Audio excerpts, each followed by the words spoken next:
একটা নিয়ম বাংলাদেশ থেকে দূর করা লাগবে। আজ যারা 150, 200, 250 বরযাত্রী নিয়ে মেয়ের বাড়িতে খেতে যান, এটা ছোট লোকি কারবার, জায়েজ নেই এটা। আপনি অলিমা করবেন, নিজের বিয়ের অলিমা নিজে করবেন, মেয়ের পক্ষের আরো 50, 100, 200 জন, আর আপনার নিজের আত্মীয় আরো 200, 500 লোক নিজের বাড়িতে খাওয়াবেন। কিসের বরযাত্রী যাচ্ছে? বাবার যেটা কুসন্তান ওইটা বরযাত্রী যায়। আপনি কি কুসন্তান? আজকে নিয়ত করেন জীবন আর কারো বরযাত্রী যাবো না, বিয়ে হয় হোক না হয় না হোক। বিয়ে করলে দরকার হয় বাবাকে বলবেন যে আমি অনুষ্ঠান করবো আমার বাড়িতে, মেয়ের বাড়ির আরো 50 জন নিয়ে এসে খাওয়াবেন। 18, 20 বছর, 22 বছর এত কষ্ট করে এই মেয়েটা মানুষ করে আপনাকে দিচ্ছে, ওই মেয়েটার কোন লাভ ওর মেয়ের আর মা আর বাবা পায় না, সব লাভ আপনার। এই কথা বলছেন এখন?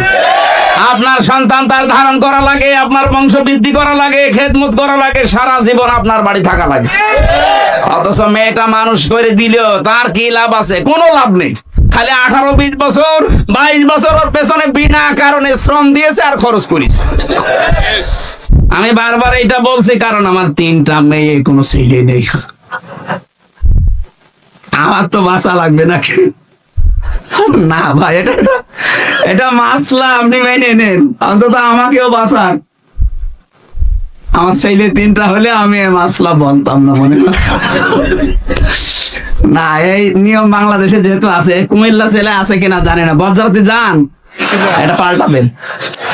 মেয়ের বাড়ি থেকে আরো 100-150 মানুষ নিয়ে আসবেন, নিজের পক্ষ থেকে আরো 150, 300 মানুষ খাওয়াবেন নিজের বাবার টাকা খরচ করে। কিসের বরযাত্রী যাচ্ছেন আপনি?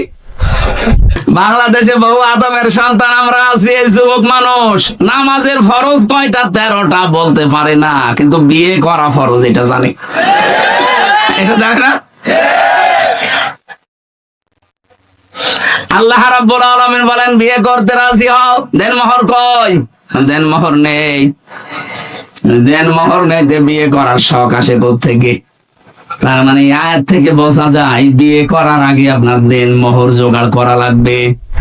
যদিও বাংলাদেশে এখন সিস্টেম নেই, বাকিতে লিখে রাখেন, পরে সময় পেলে দেব। বাকিতে লিখে রাখেন, পরে সময় পেলে দেব, পরে সময় পেলে বিয়ে করবেন। কথা বলেন না কেন?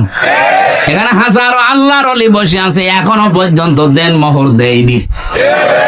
জনম বাকি, পুরা ফাঁকি।